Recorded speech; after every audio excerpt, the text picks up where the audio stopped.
NBA YoungBoy was arrested Tuesday on a federal warrant charge stemming back from that video shoot. All I can do is be genuine as possible. Look at my work. It speaks for itself. How or what ways do you think you can close the gap between the police and the community? It looks like us. We always automatically assume that they are for us.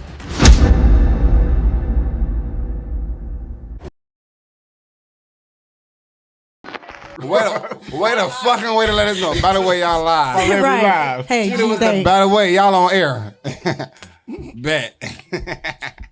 That's why we love you, Miss. Cheers, NoAdvisory Podcast, y'all's most dangerous crew. It's your boy, C.O. McLean. Ooh, go ahead, Mookie. Fuck it, it's your boy, man. Rockstar comedian of the motherfucking world. Mookie and Mature. Not just the city, but the world. You know what it is. Hey, y'all, it's your girl, Trap C. I was not expecting an Avion and that NoAdvisory punch to hit like that. But what it hit like.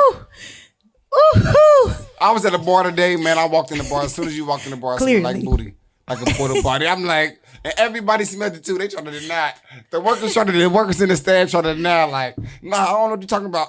Is it that really that bad? Bitch, you know it's that bad. I'm like, it's just the rain. It's just the rain. Bitch, your bar smell like booty. Wait, what bar was this? Right. I ain't gonna say it because nah, you gotta say it. Nah, you gotta say the recess. Oh. Damn. Oh, well, recess, well, no comment, you know. No, I fuck with recess. But Say they ventilation some fucked up right now. Shit smell like super booty. It wasn't even hot today for it to smell like that. It was. They said it was the rain. They said it was the mildew and the ventilation. Because the air on, because it was gonna get muggy in that bitch. But as soon as I walked in, that bitch hit me in my face like, big something like I'm at the walk. I thought this was a recess, not the porta potty. See? I thought this was a recess, not the bathroom. Oh, that's crazy. that's no good. Nasty. Recess got to get that fixed. You ate in there? I ain't eating there. Oh, but okay. people came in. I seen a group of people walk in. I'm like, their face was like all scrunched up and shit. I'm like, y'all smelled that too? They're like, I thought it was just me.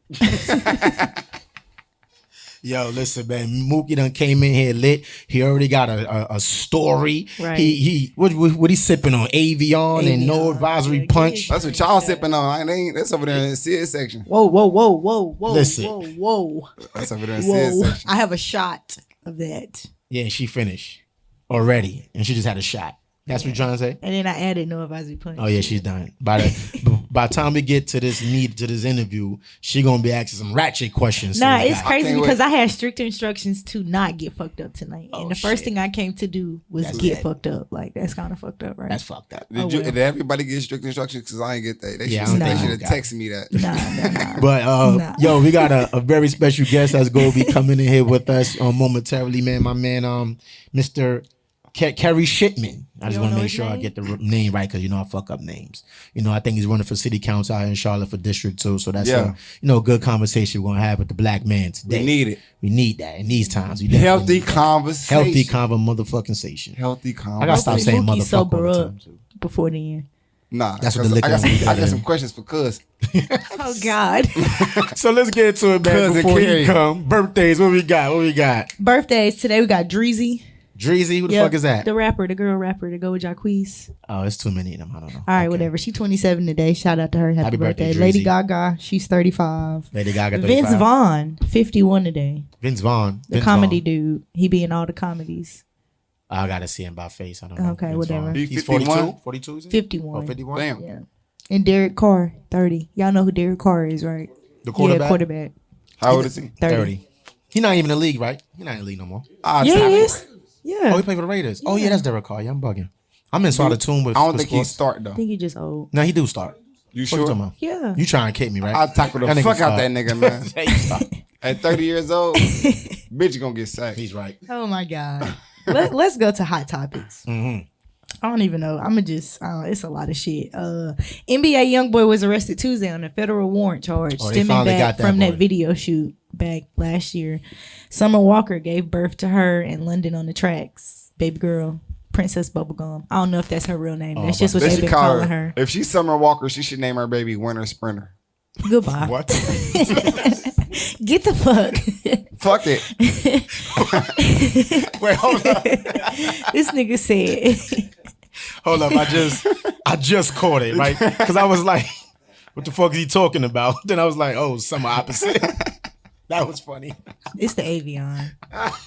What you gonna call again? Sprinter what? Winter Sprinter. Winter Sprinter. Winter Sprinter. That kind of wrong. Come here, little Winter Sprinter. Come here. Winter Sprinter, bring your little ass here. Shut the fuck out, little Sprinter. Oh, that was good. That was good. Lil Timothy, Quando Rondo's associate that was charged with the murder of King Von, has supposedly been released from jail, which is interesting because everybody has been saying he's free, but if you look on the website, which I look for myself because I'm fucking nosy, right, it's not showing that he's been released. Interesting. But yeah, he out. Oh, he out. They just for safety reasons he ain't out. Yeah, he ain't out. Right. But he out. He out. You think he doing what that shit called? What, you gotta witness protection? You gotta change your wig. Not right now because he ain't out. Yeah, I mean, he on bond. He on bond. Yeah. Date. So like how we was last week before this week, like before we got off at 12 o'clock. He on that type shit. He on that type time. Yeah. He out, but he ain't out. He ain't out. He still got a court date and shit. I mean, he gonna get off, because it was self-defense. That's what we're gonna say. Self-defense. That's what. We'll see. We'll see how that play out. Shout out to little Timmy. He out. Fuck it. Fuck him. No, shout out to him. We not shouting that nigga out. We not shouting nobody out to that shit. Yo, Sid, she's like we gonna give him I'm what? She's pro Chicago. We gonna give him a legend shout out. We gonna give him a legend shout out, motherfucker. An alleged? Shout out to little Timmy. He was defending his man. You wouldn't do that for your man? I know I'd do if I got the pistol on me and until it's your man's getting defended on. Right. Okay, yeah. Nah, depending on what man. I ain't choosing no sides. Then one of my man's another side. Hey, it is what it is. I'm sorry. Because Sydney's not from 63rd. That's why. She be in the club. Not from 63rd. I fucking hate you. She be going crazy. She makes sure she animates that part. Not from 63rd. I'm like, damn. What I be doing? And what I be doing? 61, 62, 64, 65. It be lit with that. So she be turning up for her partner. So, but when that part come on, I'm gonna turn up the most. Like I said, watch it. I'm gonna tell Scott to play tomorrow too. Oh yeah, we going up. Oh yeah, it's going up. Okay. Anyway, Javante Davis has been indicted on 14 counts related to the hit and run that he had back in November last year. Oh, the boxer, my man. Oh no, Tank. not my man. 14 counts felony for his hit and run. Damn. Did he hit and that's hard? for the 14 people that got hit. Damn. Yeah. Did anybody die in that circumstance? I don't think so. Somebody died? Oh, he gonna get off. So yeah, he pay it. He can pay the low tax. Yeah, You know what I'm saying? It's gonna be cool. But shout out to the victims though, But They came We up. shouting them out too. We just shout out everybody tonight, huh? That's an alleged shout out. Right. We don't know that they was really hit. They could have been tapped. You feel me? shit. My man's innocent. Shit, if you got tap hit, shout out to the victims, man. I'm just playing. Shout out Godspeed to the victims. Let me shut up for they cancel me. All right, so the last thing, well, not the last thing. 10 people dead in a Colorado grocery store shooting the other day. I don't know what's going on with all these mass shooters, but Yeah, it's As soon as outside open, man, she was niggas going starting crazy, like, and it always be the white people. Yeah, say it. Say how it is. It always be the motherfucker. It always be the white people, and that's WYPIPO. So y'all don't think I'm trying to, be racist. White people, it be y'all. It be white people.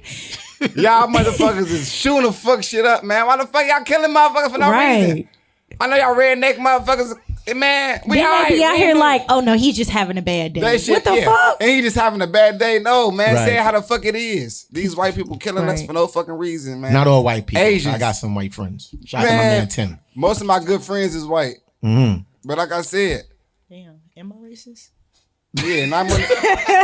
Damn, I don't got no white friends. Sorry. You feel me? You got good friends that's white. You don't got white friends that's good. All right. Moving on. Last thing. Yes. Moog lit. Lil Nas X. Real. I was hoping. Yes, I was going to talk about I have to end with that because that is really bothering my spirit. Is very, so very two things. So he dropped the video to his song. Mm-hmm. I think it's called Montero Call Me By My Name. Yeah. It's very demonic. Mm-hmm. Then after he drops it, he literally drops news of a release that he's doing on the 31st of this month for a shoe. No, I think 31st. I think that was today. Oh, it was today? Mm-hmm. Oh, well, they were $666 that contained 1 drop of human blood. Who blood? No. Whose blood? Right. Magic Johnson. It was 666. I hope it's Magic Johnson blood since they want to get blood out. Bitch. So we're not responsible for Mookie. We're not responsible for Mookie tonight. I know it's no advisory, but he on his own. This nigga. Because that's some bullshit. Man, first of all, he nigga twerking. That nigga was twerking on Satan and shit. He twerked on Satan and Satan looked like he enjoyed it. But no, fuck all Satan. Fuck that Satan shit. Bitch was twerking. In heels with we ain't gonna run past that like the nigga wasn't twerking. His lace front was this trash. Nigga was twerking. Bitch was on the pole with boots on. I ain't saying nothing about it. He said he practiced for months to get that. We knew the nigga was weird, but this shit just confirmed it. At the end of the day, bitch weird. Hey, you know what disturbs me the most about it is because this his dude, eyes. Not even that. The people the people that follow this dude. I had to just block somebody on Facebook earlier today. It was some white girl. She put on the Facebook.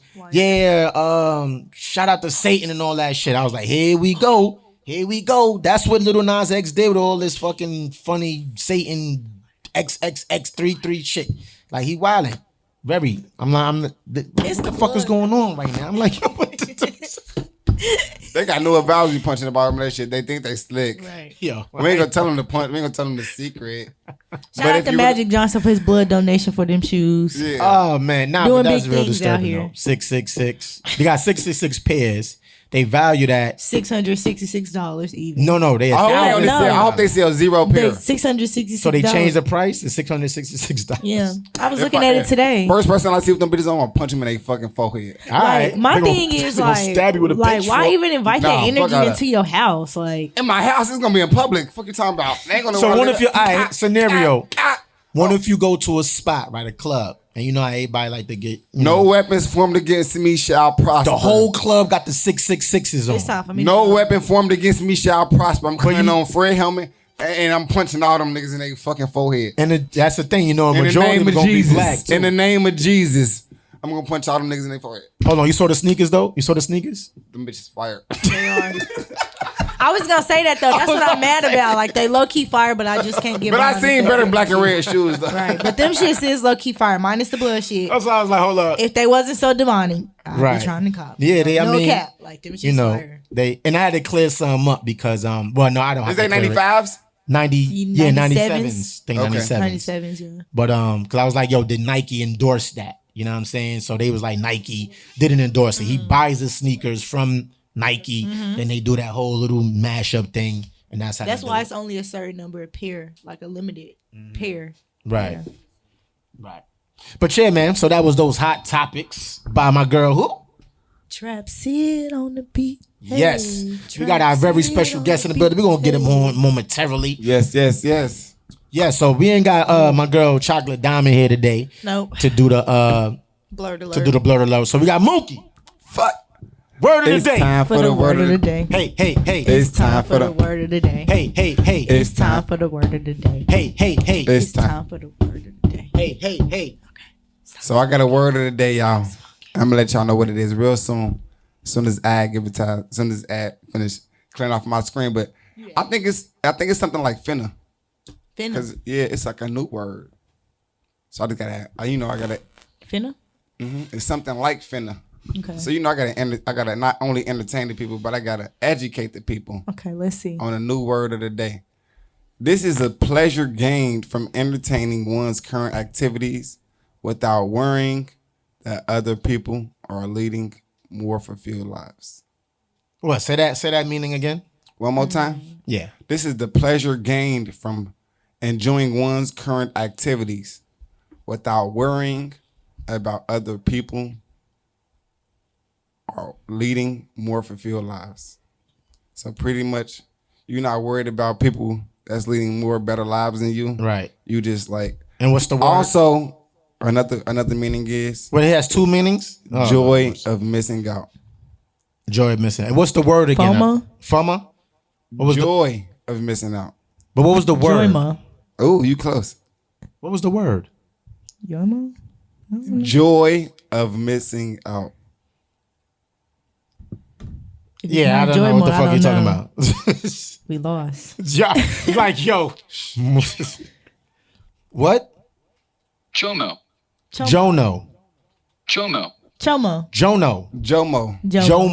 Joy of missing out. Joy of missing out. That's what that word means? Yeah. Joymo? Okay. Pretty much, yeah. You still say that. Okay, that's so how do they use it? Joymo. Joymo. When you got a group of friends that's out and you ain't got no money, but you still want to kick it. and you still forced that kick it, and you know you ain't got no funds, Jomo. That's the joy of missing out. Like you want. Wait, say that again, because I didn't catch that. When you broke, damn sure. Damn. When you broke, just say that. Yeah. So when you broke, but your friends kicking it, but you still want to kick it, but you broke and you still kick it. That's Jomo. That's the joy of missing out. You gonna fuck all their plans, or they gonna buy a section. They gonna buy a section. They gonna count on your $50, but you ain't gonna have no $50. So now everybody gotta put in $60 because of your $50 that they missing out on. Because of your Jomo.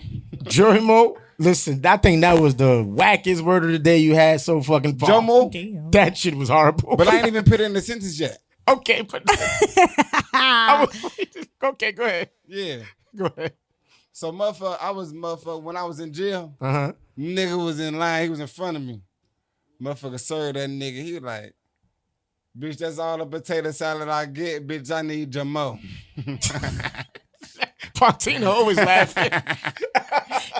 She weak over there too. She weak over there, yeah. So you ain't even know. Oh my! So you need Jomo words in your vocabulary. Okay, that was a good one. Nah, fucking sorry about that. That was still the wackest word. We had a finna. Miss P, she likes it though. Miss P over she there. like it. It's a made. I don't know if it's made up or not. It's like BOGO. Like finna. Right. Yeah. We finna be finished. That's what finna. As long as you know I ain't make it up. Ass. As That's long as y'all know I used to. ain't make it up. Y'all heard it on a fucking phone. Bitch, I ain't got a lot. And if you didn't hear it, Anyway. Jomo. Listen. Jomo. And if you didn't hear it, Jomo. yeah. Okay. If you want some, I know you had some more advisory punch, but you need. Jomo. Fuck you talking about? We gonna cut Moose Mike. Yeah. I still don't like the word. You don't like it? You don't like it? All right. I'm still not fucking with it. Nah. It was the new word of the day, man. I tried to switch it up, but y'all ain't fucking with it, bitch. I'm gonna educate y'all some more. But that's a new word though, like BOGO, Jomo. Jomo. Okay, that's the word of the day, y'all. Jomo. And what's the meaning again? Pleasure gained from enjoying one's current activities The without joy from worrying. missing out. The joy of missing out. Jomo. Man, y'all took away that. And who we got in the building today? We just gonna cut Mookie off. Fuck it. We need Jomo. We need Jomo a guest. So we gonna You bring need it on next one. Jomo alcohol. Okay? Right. Thank you. You need. About time you use the word of the day in a sentence. You need Jomo. No more. I'm done. Hey man, let's give some table claps for our very special guest, Mr. Kerry Shipman. KLS. Yeah. Oh, we coming in with the Shaw University shirt on. I got some questions. Yes, I got some right questions. HBCU live. HBCU. How you doing? True mother. Shaw, you bears in the building. Okay. Is that the true mother? I'm looking at me right there on the Right. on the screen. Yeah, handsome fella right there. How you doing tonight? We got Kerry Shipman in the building, man. Okay. We live? We live, man. We live. and We all these direct. cameras and flashy jigamajigs. Right. You know. So go ahead, Sid. Bring him So, in. here at NoAdvisory, we got to bring you in the NoAdvisory style. So we just ask you 3 simple questions, okay? You ready for them? I'm ready for it. All right, so we just want to know who you are, where you from, and what the fuck you do. Straight like that. All right, we're gonna answer it just like that. My name is Kerry Shipman. Where I'm from Harlem, New York originally. Okay, what's up, Harlem? What was the last question? What you do? What I do? I'm gonna let y'all know what I do. Don't judge me. I am one of the magistrate judges here in Mecklenburg County, so that's what I do right now. That's why I'm just coming in here, dealing with all the craziness going on in Charlotte. We're gonna talk about it. Right. Definitely gonna talk about it. So I believe that you're also into politics. I am. I'm actually running for City Council, Charlotte City Council, District 2. Right. District 2 is the Betty Ford area, Sunset, Okay. A little bit of W.T. Harris, that area over there. Okay, so that was gonna be my next question. Right. What area is District 2 under? So kudos to you for reading my mind. So I guess my next question then obviously should be, what is your platform? What things are you standing for? Or what should we expect if we vote you in? So one of the biggest things I see with different cities is they like people that's from there, homegrown people from this community. You know, I wasn't born and raised here in Charlotte. You know, I'm from Harlem, New York, but it's a big city. You know, we have the same issues, gentrification, public safety. You know, the same issues that I relate to, that I connect with. I ain't grow up with no silver spoon in my mouth. So these are the same issues that's affecting District 2. And the people here, they need somebody that relate to them. You know, I'm not talking about the current people that's in the positions, but I'm not a politician. I'm a real person who dealt with issues and overcame my issues through education. My biggest thing is removing barriers towards mobility, basically giving access to opportunity. That's the biggest thing. My focus area is public safety, affordable and livable housing, and economic opportunity. We need more small businesses. Some of the kids in our community, they just on the corner. They don't have anything to do.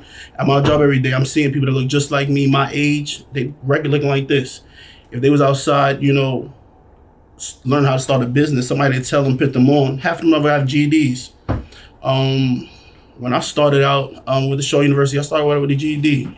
Right now, you know, I got earned my law degree, working on my PhD now. So I relate to the people that's in the community, and that's one of the biggest things that I stand on. That's deep. Right. My question to you is, when people get into like politics, me always say politics is politics, right? So as a black man, getting into the politics is politics, right? What is like the processes for you dealing with sometimes when you may have something that comes to your table and you want to be the person that you are, but you got to play the political role in order to be like, all right, let me play this side. So how do you kind of like balance that? So I understand what you're saying with that. With me, I don't think that'd be an issue because I make decisions every day, you know, hard decisions. And I don't base it off of just, I make all decisions. If I feel this is what it is this what the law is, I make that decision, you know? And I don't think that'll be a problem once I get into politics. Once I get into politics, if this is what it is, if I gotta stand on that, that's what it is. I'm willing to risk what somebody feel about me just to make something that's right in the community. And that's what I stand on. I'm not gonna switch up or change for anybody.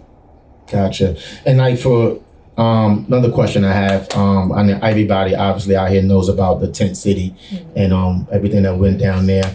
And sometimes, and I was, you know, talking to my guys here, I'm like, sometimes when, you know, people go out there, which is good. They go out there, they give them food and stuff like that. But sometimes it doesn't give them a out because like they comfortable there, right? So they had to disperse. I don't know what areas they went to, but how do you think we can control that aspect? Because it's a lot of them out here. So again, housing is a big issue. Homelessness is a big issue. We need to address the actual root cause. Why are those people out there? You know, a lot of things I see is mental health issues. I get a lot of homeless people coming into the jail all the time. And a lot of stuff not being addressed. I'm like, this person don't need to be sitting up in jail. They need to go to the atrium to go see what's going on with them. Like, what are we doing? But, you know, one step at a time. So we actually need to focus on the root cause because housing and homelessness, that's a bigger issue. It's a big issue everywhere. You know, so there's no one answer that can change that. But once we start small on addressing the actual smaller issues, I think we can move forward on, you know, on covering the issue, covering that problem overall. Definitely. So there's definitely a lot of things that we need to focus on and like pay attention to. What is your main agenda? In the event that you get elected into the position, what would be your main agenda? So the biggest thing that I'm pushing soon as, you know, hope I get elected to this position would be to work with small businesses, start small businesses, start a lot of programs that could get people off the street. I need to see less people that look like us in these jails. That's my main focus. And if I can do that through city council, working with programs, make sure funding goes in these areas such as the Betty Ford corridor or Charlotte in general. That's some of the things I want to focus on. So, definitely. We need more of that. Right. So what's like the process to getting into that type of feel. Obviously, you got the law degree and everything. So for somebody that's looking at this and like, hey, I want to aspire, to run for city council, what is the process for somebody like to get into that? So one of the biggest things was for me to get myself established here, build my name in the community, let people know what my platform is, like I'm doing here now. Once you do that, you file for candidacy for whatever office you want to run for, and you campaign and make sure the voters understand your platform and make sure you get out and get your votes. So that's the process I'm going through right now. Okay. Good. So go ahead. My bad. Go ahead. Oh, damn, you put me on the spot when you called me out. Okay, so I had a question, but it just left. But I have another question. So I know when people talk about like affordable housing in Charlotte, people are always saying, well, we have affordable housing, we need to build more. But my thing on that is like, what about the people that are in between affordable housing? Like technically they make too much per year to qualify for affordable housing, but they don't make enough to afford, they might not make 3 times the rent to afford an apartment at market rate. What is something that you think you could do to help the community solve that issue? So that middle group right there, those people are still working, but they still trying to make stretch ends and make it meet. Mm-hmm. And that part right there, I would suggest, mix income units for that. And one thing I did notice with a lot of areas and communities where a lot of homeowners don't want like affordable housing in the community. So that's something that, we're still trying to understand what be the best thing for Charlotte. So again, it's no one answer that can fix it all. But working with the community and community partners, we can make it happen. Okay. Definitely. Go ahead. What you think is like one of the toughest issues to tackle out here? Right now, public safety. Public safety is crazy right now. I don't know what's going on. Man, no water. Man, right. We just had. I just dealt with an issue. I'm just coming in here. Just had an issue just now.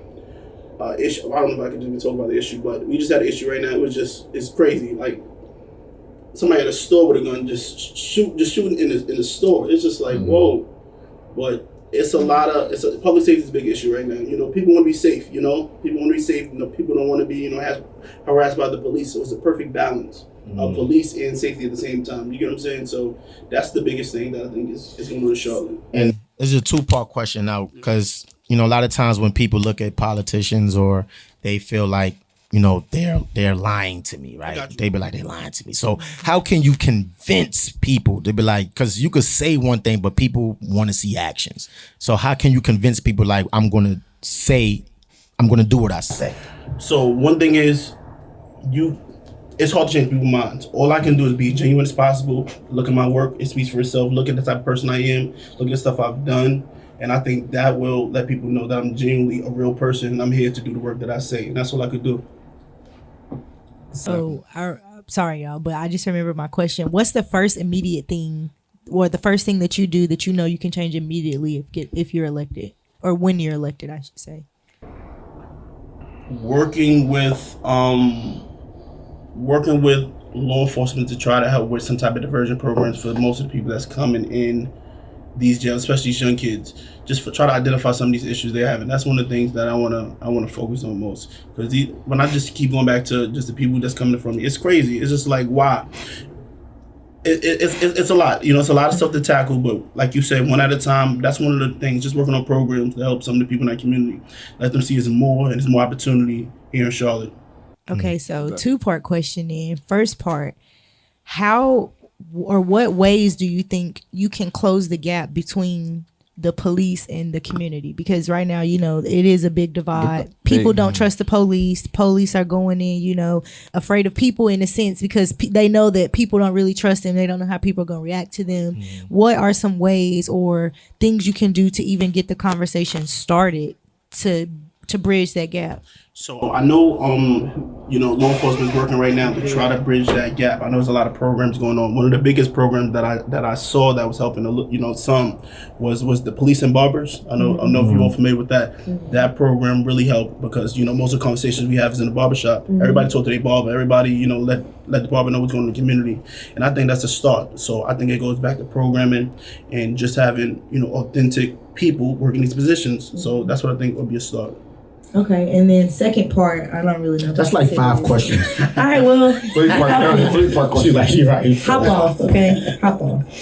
So second question, so going back to the diversion programs in the jail system, what ways do you think, or how can we implement educational programs for the people that are in jail? Because I know from personal experience that there are people, 18, 19 that, maybe don't have a GED, but they're just sitting in there all day. And obviously, I know it's a pandemic, but even beyond that, they were just days where they're not doing anything. There's no programs, there's no classes.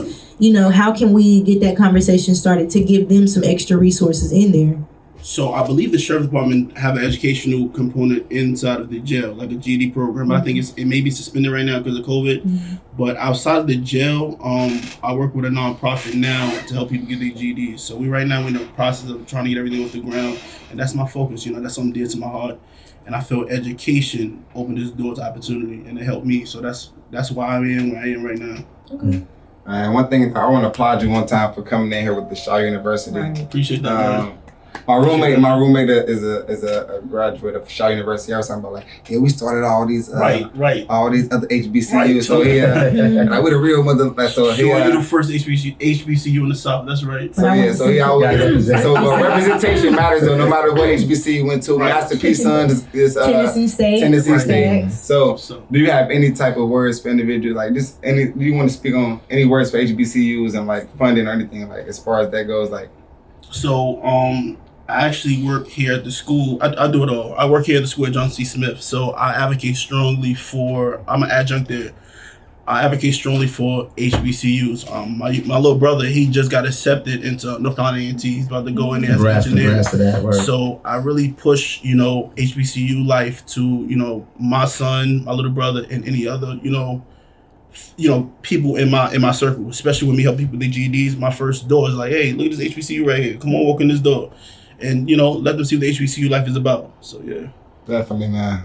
That's one thing I don't, and one thing I do, if I don't regret nothing in life, but if I could have changed anything in my life, it would have been giving my black dollars to an HBCU opposed to a PWI. Yeah. And I ain't go to, I'm a Q. I'm a Q, no from blood. And I did my dirt at a lot of HBCUs. But I graduated from PWI. You feel me? But if there's one thing I couldn't change, I would have extended my resources to a HBCU. Somebody with that doing the windshield wiper gotta go to HBCU. Hey, I went to HBCU high school, elementary school. I grew up in the HBCU neighborhood for the time. I had to go PWI. I had to get that black. You know what I want to know? You know what I want to know? Being a black man, for one, and going into your field that you in, I know you done had major drawbacks and that wasn't in your control. So tell us how difficult it is, because they hate to see the black man ahead. So tell us how difficult it was to even maneuver through and get to where you at. You trying to get me in trouble in this street? You trying to start something? Come on, you trying to? As soon as I get back, they be like, "Come on, it's time to go." I'm playing with you. Come on. This is No Advisory podcast. Gotta get one extremist question.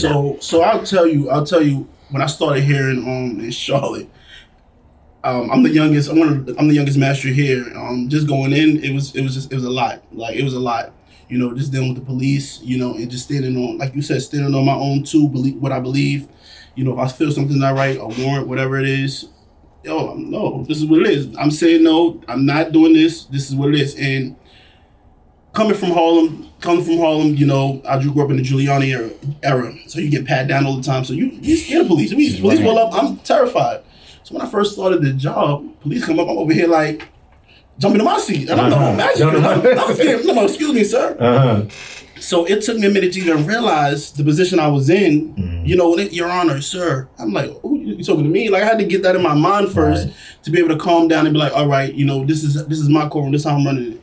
So that's one of the things that really stuck out for me. But coming in, it was tough. It was tough. A lot of people look, you're too young, or you don't know what you're doing. And once I got past that, I had the confidence in just knowing who I was and how hard I work and I deserve to be here. Right. That's when I got comfortable and I know what I'm doing is right. So yeah. You better have to change your voice. You better talk like this. You know what I'm saying? As a judge, you better talk like this. Games judge, I was there. You feel me? You gotta talk like this. So what it was?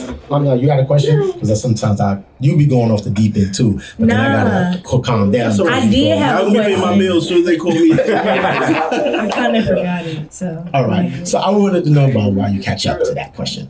What has been one of the most difficult decisions you had to make leading up to this point? In the legal field or just in life?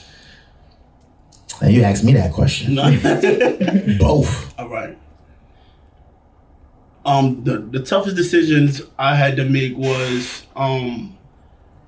when I was in law school. My mom passed when I was in law school. I had to raise my younger brother.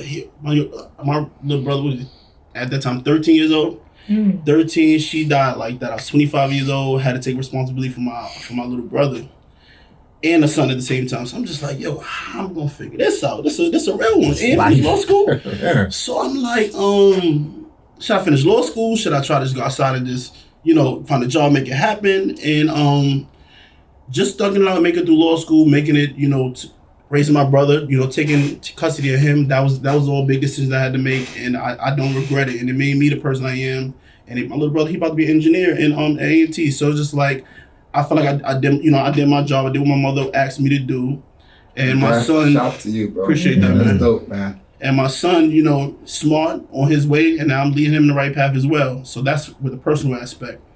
On the legal aspect, I don't think it's ever a position because I stand on my own too. Like they just gonna have to walk my bags out. They're gonna have to just walk my bags out. There's a lot of times where they calling everybody. Shipman, you need to change this, you need to do this. But that's just who I am. I stand on my own too. Listen, that's why I worked hard. I got enough degrees to go somewhere else if that's the case. So I'm confident in that. I'm thankful for where I am right now in case they start pulling tapes. But yeah. We gonna hide him. We got you. Hey, Patty, if you watching right now, man, he a good candidate for Dope Dads, man. If y'all know what Dope Dads is, it's a program that he pushing like for people that really not a father, but they step into that father role, like stepfathers, uncles, brothers that's pushing to that, and they need that you just get that highlight. You feel me? So. Patty, if you watching, bro, good candidate for Dope Dads, man. You got city council runner. You know what I'm saying? Kerrylshipman in the building, man. Appreciate you. That's dope as hell, man. That's dope. So how can people volunteer or donate to your campaign? Great question, because we definitely need the support, all the support we can get in Charlotte. You can visit my website. The website is www.kerrylshipman.com. Visit my website. We need all hands on deck, especially contributions to the campaign, because the campaign is expensive. So, come on out and help us out. So, yeah. Okay. So, any big events coming up? I mean, I know we got a little bit of time before people start voting in the elections, but...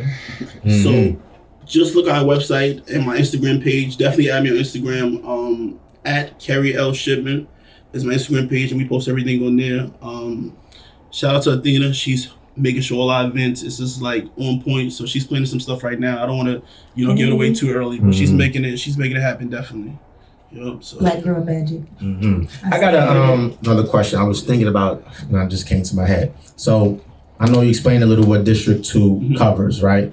So for the people that's, not in the political field, what exactly are your jurisdictions within that role? Because sometimes certain people see a political person and they think that they can make laws for the president or something like that. Some people get it conflicted. So just explain, okay, I'm running for City Council District 2 and this is my jurisdictions for people that don't know. Right. So basically it's a difference with City Council and the state level with the state legislative.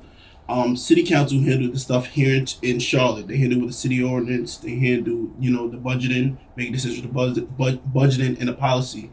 It's a council, and it's the mayor. So the mayor runs the meetings, and the council, runs the meeting for the council, and then it's the council members, and they all have to work together to pass, policy for the city of Charlotte. So that's mostly the things that we handle in city council. Okay. Yeah, because you had to clarify, because some people just don't understand. That's real, and those good questions. A lot of us, don't be exposed to politics, and I'm happy we're starting to get into it now. Because we got to make these changes so we can, see the difference in the community. Right. Definitely. I got a question, but I don't know if I can ask this or if you can answer this. I'll tell you if I can answer. This is I don't know if this is a myth or anything, but is it true that certain districts are awarded more money than other districts? You could just go on the website or on the internet and just see how much is allotted to this community versus this community, and I think that's the issue, and that's some people in city council now are looking at things like that, and that's one of the focus that makes sure everybody get a fair share of the pie. So what is that based on? These are great questions that we need to get up there and figure out. Because I be on the slot box and stuff, but I don't know what the slot box. But I want to slot box everybody, but I was like, is it him or him? Right, I'm going to text you when I let you know. Let me know when you find out. That's an invitation. It's coming from Harlem, right? Because I'm from Brooklyn, New York. Right. So, a lot of the Southerners doesn't understand the Northerners' mentality and how what up, Brooklyn? What up, Swish? So, how did your mentality of growing up in Harlem, how did it fuel you and help you maneuver to get into the political standpoint? Not even a political standpoint, just living here in the South in general. You gotta slow the way you talk down. They don't trust you. Or, right, talking too fast, right? Or he a city slicker. Yeah. Or it's just like you really have to change your whole dynamic. I had to work on my attitude. I had to work on how I react to things. So it was tough, especially in the legal field. Somebody trying you. I'm not from Harlem right now. Be a professional because they got me. They playing with me right now. Right. So it's definitely a whole mind change you have to have coming to the South. And just making sure you build those relationships, especially with somebody from the South. I gotta talk slower. I gotta make not slower like that in a bad way, but just make sure I build that trust and make sure I build those relationships. So it's definitely a big difference, and I had to adjust. Going to show helped me out a lot too. So that it's in Raleigh, so that definitely helped a lot. Definitely. So, yeah. All right, so what we're gonna do right now, right? We got a little crowd and stuff with us. We're gonna do an impromptu, you're addressing the nation, right? So we got the crowd. We're gonna have them ask you questions. We're gonna go around. We need to do the presidential things now. We're gonna go around. We got our man, Mr. Shipman, running for city council. I don't know. So the people want to know. All right, so we're gonna pass the mic around. You good? No, I think you can start that way. No, we're gonna start them this way, and we're gonna go around. Give them. Shout out to Livingstone. Shout out to Livingstone. HBC. Livingstone representative in the building. We got a question HBCU Nation. for the city council, man. Okay. Address the council member. Yes. Address the council member. Hey. I'm gonna just pass it off because I ain't even thinking one yet. All right. They just put me on the spot. I know you. What's your goal? What's your goal? I don't know. What's your goal? What's your goals, man? What's your goal? 3 year, 5 year right now. So my goal for city council is to remove barriers towards upward mobility. So basically, I'm trying to make sure people get on the path they need to be on. That's my whole focus. My focus is on people, not just looking at, I know we got new stuff on Betty Ford's Road in different areas, but the new trains and all that stuff is nice, but that train ain't taking people to jobs, is it? So that's the stuff we're looking at. So yeah. For sure. All right, Mr. Magistrate, sir. My question would be, you say that you want to work on the people that's getting locked up or whatever, our people or whatever like that. But a lot of our people are getting locked up because of petty marijuana charges. You feel me? Good segue. Okay. Very petty marijuana charges. You feel me? So what is your intake on how serious their charges should be or how big their fine should be? You feel me? So readjusting from just that, you got to go to court dates and all that other stuff. You feel me? That's the big. It's not even people that's violent. You feel me? They could just be having a long day at work. Got a clip left over. You feel me? Nice people, nice in the people. Got a bag quarter, sell an eighth, smoke an eighth. On the legalization of marijuana and people who are in jail because of that. Okay. So one of the things me and my team is talking about, basically working with the enforcement of how we enforce simple possession charges. I'm just trying to make sure I worded it the right way with the question, but just the enforcement of simple possession charges, we should take a different route.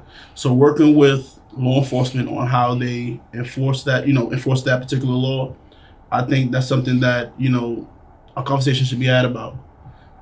Maybe give a citation, as of now, how to enforce it versus taking somebody to jail for, like you said, a simple marijuana charge. So that's a great question. Can I speak on that? So look, I'm from Ohio where they just like decriminalized marijuana. Right. But prior to that, I was in Kentucky at a day party. And so I'm in a different jurisdiction at this point. And I got some weed, I got some marijuana on me, Judge. I got marijuana on me. It's a little bit though. This much marijuana. This a little bit. I'd have ate it if I knew they was gonna put me over. So look, I throw it in my bag. They're like, it smells like marijuana. I'm like, ain't no marijuana. They're like, I gotta search you. So they do their whole little process. They call their mans. They kick me in, they detain me. I'm like, is it that serious? So they stripped my whole car. So they only found my marijuana that I had in the car, and they found my hookah tip. They like, what is this? I'm like, motherfucker, that was in my pocket. They got some white residue around. I'm like, that is not what the fuck y'all think that is. Don't fucking play with me. Do not fucking play with me, man. I'm like, so yeah. So I'm like, that's my weed. I'll take the marijuana ticket. So what they did was they made me dump my marijuana out and stump it out disrespectfully. They hurt my feelings as I was doing jail, though, right? I was going to jail. I said, man, there's some good cops out here, man.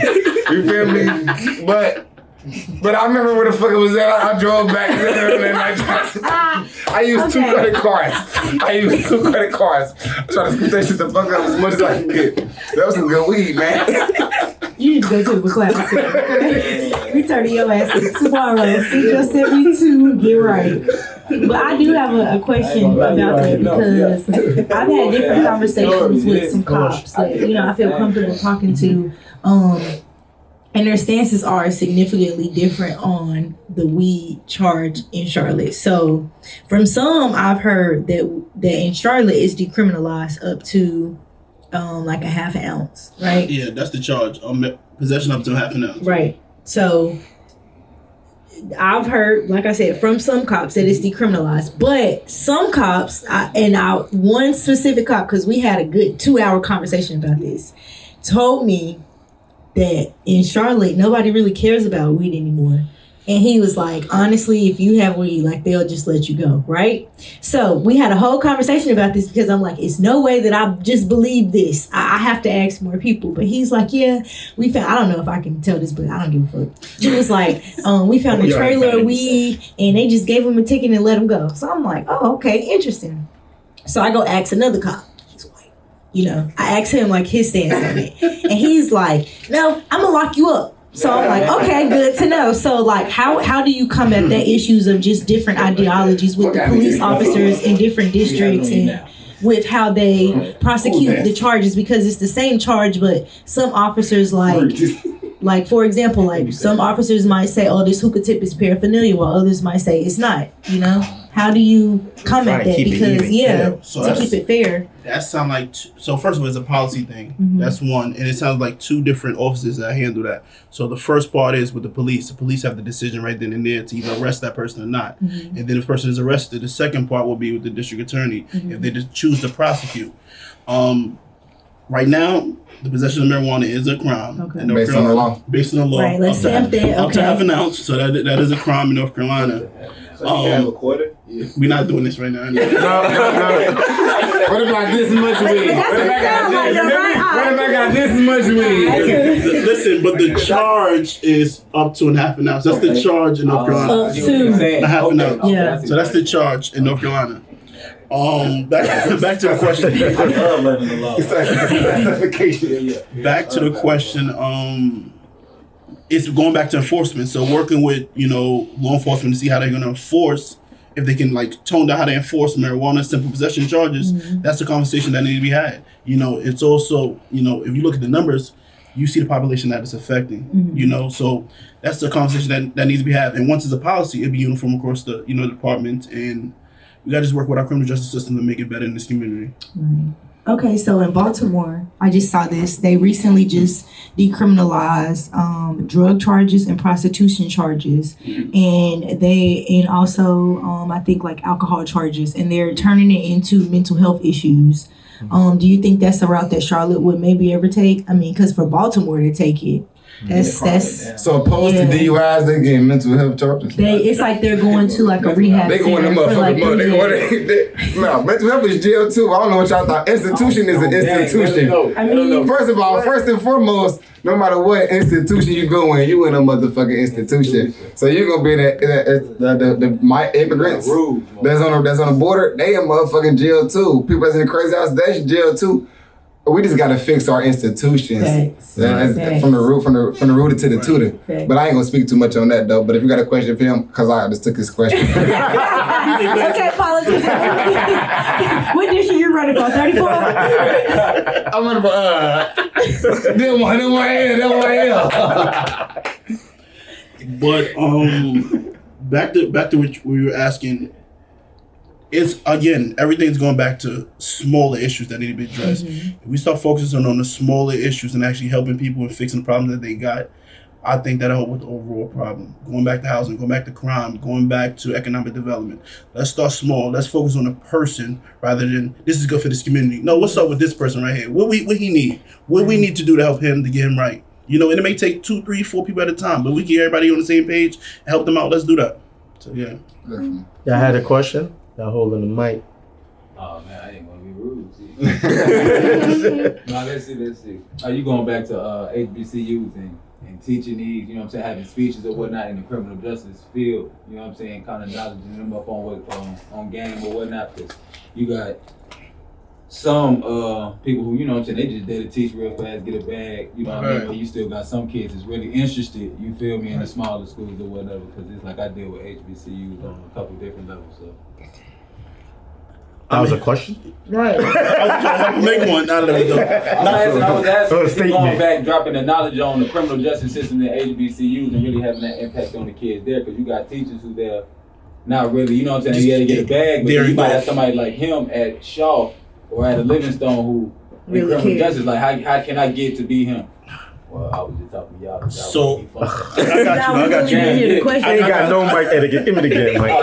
Get the mic from this guy. I got what you're saying in regards to just making sure that I, go back and give back to the HBCUs versus just going there, get the bag and leave. Is that what you're going? No, I wasn't saying you get the bag. I'm saying teachers get the bag. Making sure I don't do that though. But I'm not even saying you do that over there. I'm just saying because my thing is that they got to pay for your time. Like I said, I deal with HBCUs. So that's something else. But I'm just saying as far as giving them the knowledge and the tools and the lanes. You feel what I'm saying? Right.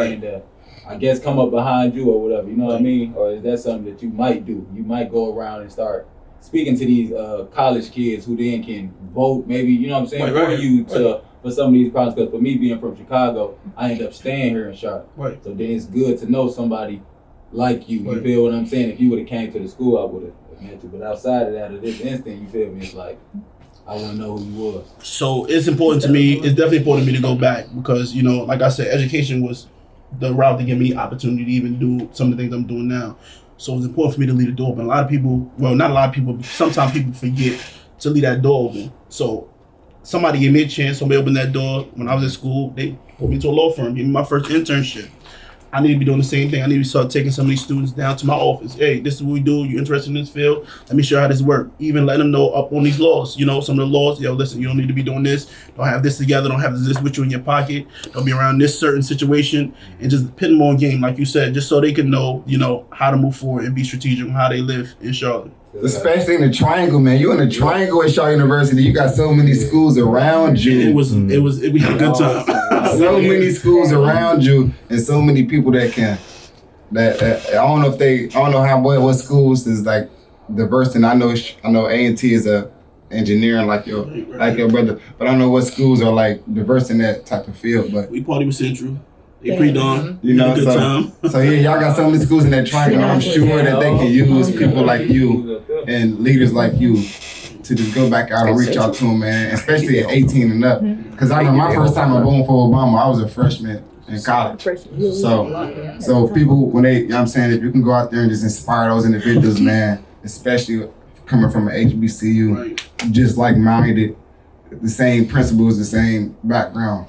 Man, you can be successful. And I'm proud of you, brother. You appreciate that, man. Let them know what lanes to take, because people are getting in criminal justice. I see a lot of them and then get out, and all of them trying to be like a little security guard standing out downtown. I be like, nah, that's way more to it. There's other avenues and ways, and you know what I'm saying? Right. That's a fact. So my last question to you is reform, right? When anybody that looks like us, we always automatically assume that they are for us, right? But as far as reform is concerned, what are like things that are in place to help better, the guys that come out and, they have either in the jails is nothing to do and they come out, there's nothing for them to get into to be successful. So reform, what's your ideologies on that? So in regards to criminal justice reform in particular, the whole criminal justice system needs need magnifying glass, and we just need to review everything from just basic policing, just like how she mentioned, everything is not uniform, how things is. Somebody look at something this way, another person looking at it this way. One of my big beliefs is the people in these positions need to represent the community they're serving. From the police department, from the DA office. The DA office, that's the most powerful person in the courtroom. Mm-hmm. Right. So if you have a district attorney who, you don't have an uncle named Ray Ray, or don't know how, people talk loud, or they don't understand situations, that's just a family, a family little scrap or something like that, or whatever. It's just like, you about to do 6 months or something for what, know? So it's just making sure the people in these positions represent the people that they're serving. That's one of the biggest things that I advocate whenever I'm talking about criminal justice in general. So yeah. Dead ass. Okay, dead ass. I got one last question too, and y'all know it's gonna be a wild one. So it's this weird law in North Carolina from the older days. Oh. Oral sex. Yes, I'm gonna ask. Oral sex is illegal in North Carolina. Was it crimes against nature? No, it's. I'm gonna look it up and tell you exactly what the statute is and everything. But it is a law that it is a felony misdemeanor, class 3. I mean, not misdemeanor. It's a felony class 3 crime. I ain't gonna sit you myself to get sex. But there's some motherfuckers in this room that be committing felonies. Not one of them. So my real question was, can I get out of jail free? Oh, come on. No, I'm just playing. So let's see if I can find it.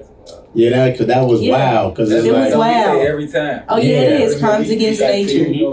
Oral sex is considered a crime against nature based on several case laws. How was that a crime against nature? How is that? That thing is not nature. I see that with a lot of, just going through law school. So I see that with a lot of young kids. A lot of young kids get those charges just dealing with, somebody that's at a different age. I think that's how that law works. But if you grown, if you want to express your neck, if you grown, you can't be like me. Okay, please excuse me.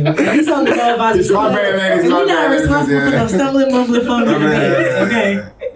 I'm bad, boss. My bad, magistrate. I dare you, right? That's spooky. Okay, so then I guess I got another question. I don't know if this is a myth. I guess myth busting time. All right. Is it true that if you get caught having sex in a public place where kids could potentially be around, you will be charged as a sex offender? Hell yeah, that's true as fuck. No, I'm not like for example, okay, like obviously I know like a school or park, like places like that, but like say for example, like if I'm in a Target parking lot, but it's like a romp and roll, like 2 places down, and I get caught having sex. I'm not sure. Why are you fucking? This doesn't apply to me. There's a lot of it was dark. Maybe we were feeling frisky after Target shopping spree. Target though. It was the closest. Okay, what you want to get fucking Walmart? No, let me go to Target. Target. Oh, I can see it. Answer the question, man. If she can come fucking at Target and she going to jail. Or is that fact? So, I don't know all the statutes in North Carolina right now, but I know if you do something like close to a school or a certain few from school, I know that's a criminal charge. Y'all heard that? And playgrounds too. Playgrounds too. Yeah, I know Parks that. too. Yeah. All the Like this. Anyway, Mr. Shipman, I ain't even do welcome to NoAdvisory podcast. I ain't even do nothing. Sometimes we go astray. What's your phone, right? But it's straight, you know, we always find our way back. It is true. So let them know where they can find you at all social media platforms, and again, how can they donate to the organization? My campaign website is www.Kerrylshipman.com. Also, my social media platform on Facebook is Kerry Shipman, Instagram Kerry L Shipman. So make sure you follow me. Make sure you can contribute to the campaign by visiting my website. I appreciate y'all. Thank y'all for having me on the show. No problem. One last thing, I want you to look directly into that camera. And for the people that's still hesitant, like, I don't know why I should vote for this man, tell them why I should vote for you. I'm a real life person and I understand the community. Go ahead and vote for Kerry Shipman, Charlotte City Council, District 2. Chill. This is NoAdvisory Podcast. Your boy C.O. McLean. It's your girl Trap C. It's your boy Mookie and Detroit Rockstar Comedian in the world. Not just the city, but the world. So if you didn't know. Now you know. It's NoAdvisory signing off. Dang.